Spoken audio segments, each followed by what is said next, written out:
दोस्तों वीडियो शुरू करने से पहले मैं आपको एक सिनेरियो इमेजिन करने को कहूंगा। तो दोस्तों इमेजिन करो कि आप अपनी सिटी के एक बड़े से मॉल में जाते हो। वहां आप अपनी गाड़ी पार्क करने के लिए पार्किंग लॉट की तरफ अपनी गाड़ी को घुमाते हो और पार्क करके गाड़ी से नीचे उतरते हो। जैसे ही आप नीचे उतरते हो और मॉल की तरफ जाने के लिए बढ़ते हो, तभी आपकी नजर पड़ती है सामने से आ रही दो एक्सोटिक कारों पर।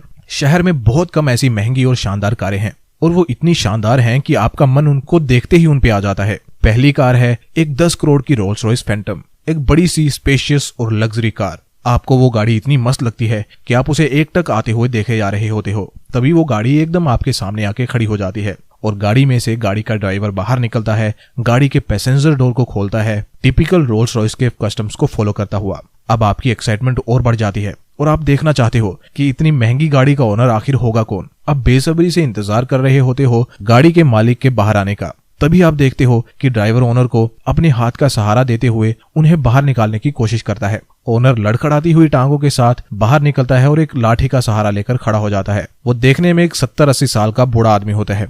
तब उसे देख के आप खुद को बहुत बेहतर महसूस करते हो और सोचते हो कि चाहे मैं मारुति की गाड़ी ही ड्राइव कर रहा हूँ, लेकिन मेरे पास एनर्जी तो है जिससे मैं चाहे इस बूढ़े आदमी जितना अमीर तो नहीं, लेकिन एंजॉय तो कर ही सकता हूँ अगर मेरे पास थोड़ा बहुत पैसा भी हो तो। जब आप उस पहली महंगी गाड़ी में से एक बूढ़े और कमजोर आदमी को निकलते देखते हो, तो अब आपका दूसरी गाड़ी को देखने का इतना मन नहीं करता, क्योंकि तब तक आपका दिमाग एक धारणा बना चुका होता है कि अमीर होने के लिए बुढ़ापे तक का इंतजार करना पड़ता है और जवानी के दिनों को, जिनको हम सबसे ज्यादा एंजॉय करते हैं, उनको कुएं में डाल देना पड़ता है। इसलिए आप ना तो दूसरी गाड़ी पे इतना खास ध्यान देते हो और ना ही अब आपको उसके ओनर को देखने की एक्साइटमेंट होती है। आप सोचते हो कि इस गाड़ी में से भी एक बूढ़ा सा आदमी निकलेगा जिसकी उम्र भी 60-70 साल की होगी, जो बिना सहारे के चल नहीं पाता होगा और यहाँ अपनी बूढ़ी वाइफ के लिए ग्रोसरी लेने आया होगा। लेकिन तभी वो गाड़ी रुकती है और उसमें से एक यंग और एनर्जेटिक 28 से 30 साल का दिखने वाला लड़का बाहर निकलता है, स्टाइल के साथ अपनी गाड़ी का डोर क्लोज करता है और अपनी सुंदर वाइफ के साथ मॉल की तरफ बढ़ता है। और आप ये सब देख के हैरान हो जाते हो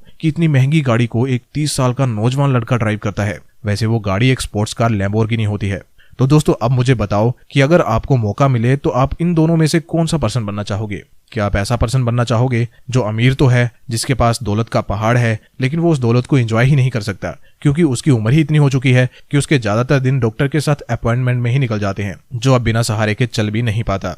या फिर एक ऐसा इंसान बनना पसंद करोगे जो फुल ऑफ एनर्जी है, जिसके पास पैसा है, जिसको वो एंजॉय भी कर सकता है, जब चाहे वेकेशंस पे जा सकता है, अपनी स्पोर्ट्स कार्स में लॉन्ग ड्राइव के लिए निकल सकता है? ऑब्वियसली बिना किसी सेकंड थॉट के आप सेकंड पर्सन ही बनना चाहोगे।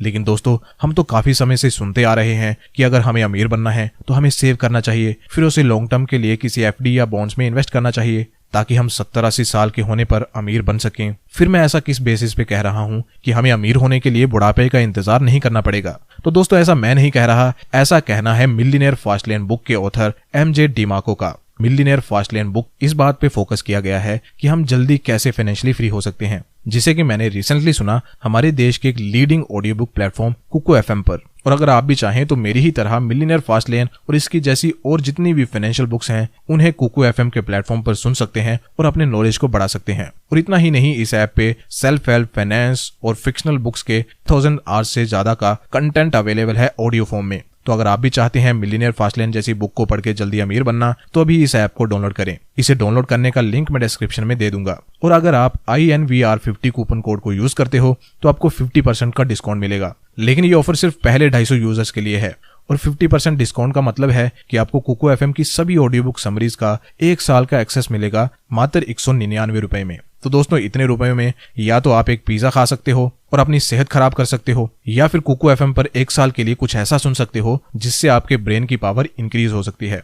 तो आइए आप वीडियो में आगे बढ़ते हैं और एमजे डिमार्को की बुक मिलियनेयर फास्ट लेन से जल्दी अमीर बनना सीखते हैं। तो दोस्तों ऑथर के अकॉर्डिंग अगर ये आप हो और ये है आपका फाइनेंशियल गोल, तो इस फाइनेंशियल गोल तक पहुंचने के लिए 3 रास्ते होते हैं: साइड लेन, स्लो लेन और फास्ट लेन। इन तीनों रास्तों को आप कुछ इस तरीके से समझ सकते हो। साइड लेन यानी रोड के साइड में बने फुटपाथ पे चलने जैसा है, जिसकी कोई गारंटी नहीं है कि ये आपको आपके गोल्स तक पहुंचाएगा भी या नहीं। दूसरा स्लो लेन का मतलब रोड पे पैदल या फिर साइकिल से चल के अपनी डेस्टिनेशन तक पहुंचना, जिसमें आपकी एक स्पीड लिमिट होगी और इस रास्ते पे चल के आप उस स्पीड लिमिट से ज्यादा तेज नहीं चल सकते। तीसरा है फास्ट लेन, जिसपे कोई स्पीड लिमिट नहीं है। आप इस रोड पे फरारी जैसी कार की फुल स्पीड से चल सकते हो और अपने गोल्स तक पहुंच सकते हो एज सून एज पॉसिबल। तो अब अगर आपको इन तीनों रास्तों में से कोई एक रास्ता चुनने को कहा जाए तो आप किस रास्ते से जाना चाहोगे? विदाउट एनी डाउट आप तीसरे रास्ते यानी फास्ट लेन से ही जाना चाहोगे। दोस्तों, सभी लोग इस रोड से जाना तो चाहते हैं लेकिन चल नहीं पाते। इसी रोड को आप सबसे खाली देखोगे, जबकि बाकी दोनों रास्तों पे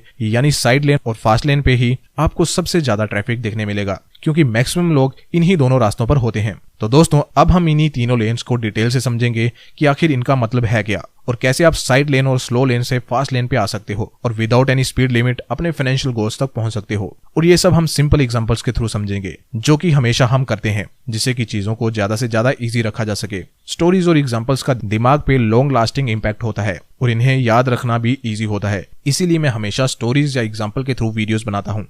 तो अब जल्दी से इमेजिन करो 3 दोस्तों को। तीनों ही सेम कॉलेज से ग्रेजुएट हुए हैं, तीनों ही अपनी क्लास के सबसे ब्राइट स्टूडेंट्स में से एक थे, लेकिन आगे चल के तीनों के रास्ते, तीनों के प्रोफेशंस और फाइनेंशियल स्टेटस एकदम अलग होने वाले हैं। तीनों को हम कुछ नाम दे देते हैं फॉर इजी रेफरेंस। पहले दोस्त का नाम हम मोहित रखते हैं, दूसरे का इरफान और तीसरे का साहिल मान लेते हैं। और हाँ, साहिल की स्टोरी सुने बिना वीडियो को छोड़ना मत, अगर आपको जल्दी अमीर बनना है तो, अदरवाइज यू कैन स्किप। तो अब सबसे पहले दोस्त यानी मोहित के बारे में जान लेते हैं, जिसे कि कॉलेज कैंपस से ही प्लेसमेंट मिल जाती है। उसको एक प्राइवेट कंपनी में एक जूनियर इंजीनियर की जॉब मिल जाती है, जहां उसकी सैलरी 25,000 की होती है। मोहित को जैसे ही पहली सैलरी मिलती है तो उससे वो 70,000 का आईफोन खरीद लेता है, वो भी EMIs पे। फिर अगली सैलरी मिलती है तो फ्लैट में AC लगवा लेता है, अगेन EMIs पे। और इसी तरीके से वो हर महीने की सैलरी का यूज करता है, महंगी घड़ियों पे, गैजेट्स पे और पार्टीज में मौज मस्ती में उड़ा देता है। मोहित का मानना है कि कल किसने देखा, लाइफ का क्या पता आज है कल हो ना हो। और यही माइंडसेट होता है सभी साइड वर्कर्स का। और ये माइंडसेट सिर्फ मोहित जैसे कम सैलरी वाले लोगों का ही नहीं होता।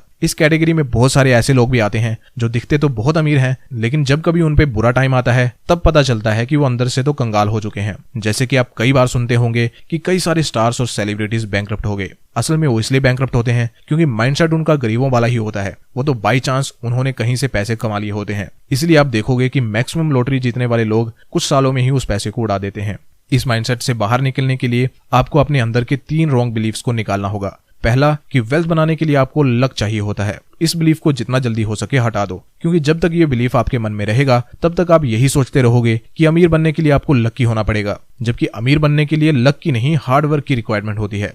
दूसरा बिलीफ ये कि अमीर बनना एक इवेंट है, ये एक बहुत ही गलत बिलीफ है। वेल्थ कभी भी रातों रात नहीं बनाई जाती, इसके पीछे एक पूरा प्रोसेस होता है। जैसे कि आप अपने किसी अमीर दोस्त से मिलते हो और ये सोचते हो कि ये तो रातों रात अमीर हो गया है, जबकि अगर आप उससे पूछो तो वो आपको अच्छे से बताएगा कि उसने कितनी रातें जाग के गुजारी हैं इस मुकाम तक पहुंचने के लिए। थर्ड बिलीफ, कि कोई दूसरा आपको आके पैसे दे देगा तो आप अमीर बन जाओगे। ये सुन के आपको ऐसा लगा होगा कि यार ऐसा भी कोई सोचता है क्या। मुझे भी ऐसा ही फील हुआ था जब मेरा ही एक फ्रेंड मुझसे कहने लगा कि यार अंबानी इतना अमीर है, अगर ये मुझे 1-2 करोड़ रुपए दे देगा तो इससे इसको कोई फर्क नहीं पड़ेगा और मेरी कई पुश्तें इसमें गुजारा भी कर लेंगी। और वो मजाक में नहीं कह रहा था, उसका सच में यही मानना है कि अमीर लोगों को गरीब लोगों को पैसे देने चाहिए जिससे वो भी अमीर हो सके। तब मैंने उसको भी लॉटरी वाला एग्जाम्पल दिया था, लेकिन उसके एक्सप्रेशन देख के मुझे मालूम पड़ गया था कि इसे मेरी बात समझ नहीं आई है। तो दोस्तों, इन तीनों बिलीफ्स को अपने दिमाग से निकालने के बाद आप साइड लेन से तो बाहर आ जाओगे, लेकिन अब स्लो लेन जिसमें कि इरफान जैसे लोग आते हैं उसके बारे में भी जान लेते हैं। इरफान कौन? इरफान वही मोहित का दोस्त। कॉलेज में दोनों ही काफी ब्राइट स्टूडेंट थे,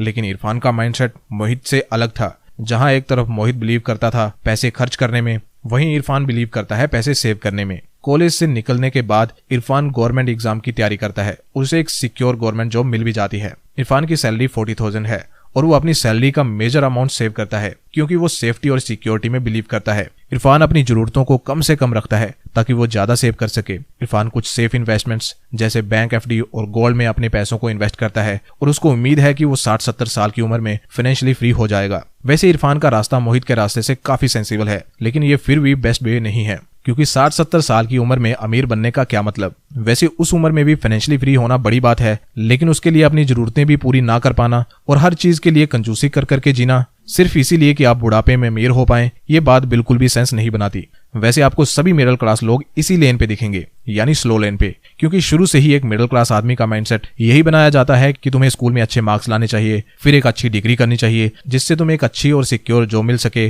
फिर अपनी सैलरी को सेव करना चाहिए जिससे तुम फाइनली एक अच्छी रिटायर्ड लाइफ जी सको। स्लो लेन से फास्ट लेन पे आने के लिए भी आपको बस थोड़े से माइंडसेट शिफ्ट की जरूरत है, जिसे कि साहिल ने समय रहते मास्टर कर लिया है और वो फरारी की फास्ट राइड को एंजॉय कर रहा है। कैसे, आइए जानते हैं। साहिल ने सबसे पहले जो भी उसे जॉब मिली उसने उसी में काम करना शुरू कर दिया। उसको सबने काफी क्रिटिसाइज किया और मजाक उड़ाया कि इतना इंटेलिजेंट होने के बावजूद भी तुम इतनी कम सैलरी वाली जॉब कर रहे हो। लेकिन साहिल के माइंड में सब क्लियर था कि वो क्या कर रहा है और क्यों कर रहा है, इसलिए वो किसी की सुनता नहीं है और पार्ट टाइम अपनी जॉब को कंटिन्यू करता है। साहिल सुबह 9 बजे जॉब पे जाता है और 3 बजे घर वापस आ जाता है। अब बाकी का समय वो अपने साइड हसल पे लगाता है। साहिल अपने यूट्यूब चैनल पे काम करता है। साहिल हर हफ्ते अनुशासन के साथ यूट्यूब पे वीडियोस डालता है। काफी महीनों तक उसे रिजल्ट नहीं दिखता, लेकिन फिर भी वो बिना रुके वीडियोस अपलोड करता रहता है, क्योंकि वो प्रोसेस में बिलीव करता है। चाहे उसे रिजल्ट्स नहीं मिल रहे, लेकिन उसकी स्क्रिप्ट राइटिंग, वॉइस ओवर और एडिटिंग में काफी सुधार हुआ है। फिर कुछ साल यूट्यूब पे काम करने के बाद साहिल को रिजल्ट्स मिलना शुरू हो जाते हैं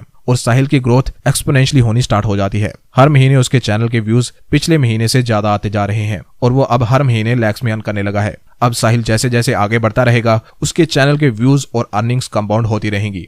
साहिल अपनी इनकम का एक छोटा हिस्सा स्टॉक्स में भी इन्वेस्ट करता है अपनी फ्यूचर फाइनेंशियल गोल्स के लिए, और 10 सालों में फाइनेंशियली फ्री हो भी जाता है। और अब साहिल पैसों के लिए काम नहीं करता, बल्कि पैसा उसके लिए काम करता है। वो सो भी रहा होता है, तब भी पैसे उसके बैंक अकाउंट में आते रहते हैं। तो दोस्तों, ये है फास्ट लेन में रहने के मजे। बस कुछ साल आपको कड़ी मेहनत करनी होती है, फिर बाकी की लाइफ आप अपने हिसाब से जी सकते हो। ये रास्ता फास्ट तो है, लेकिन इजी बिल्कुल भी नहीं है, क्योंकि अगर ये इजी होता तो मैक्सिमम लोग इसी रास्ते पर होते, ना कि साइड लेन या स्लो लेन पे। तो दोस्तों, मैंने इस बुक का पूरा निचोड़ इस वीडियो में आपके सामने रखने की कोशिश करी है। अगर आप वीडियो को अभी तक देख रहे हो तो बहुत चांसेस हैं कि या तो आप पहले से ही फास्ट लेन पे हो या फिर आना चाहते हो। अगर हाँ, तो चैनल को अभी सब्सक्राइब करिए, क्योंकि हमारे चैनल का कंटेंट आपको वो माइंडसेट बनाने में मदद करेगा जो फास्ट लेन पे आने के लिए चाहिए होता है। तो दोस्तों, मिलियनेयर फास्ट लेन बुक की समरी आपको कैसी लगी आप कमेंट करके बता सकते हैं, और वीडियो को भी लाइक कर सकते हैं ताकि मैं जान पाऊं कि आपको वीडियो पसंद आई है। और दोस्तों, अगर आप एक डीमैट अकाउंट खुलवाना चाहते हैं तो मैं अपने देश के one of the best broker के फ्री डीमैट अकाउंट का लिंक डिस्क्रिप्शन में दे दूंगा। You can check that out.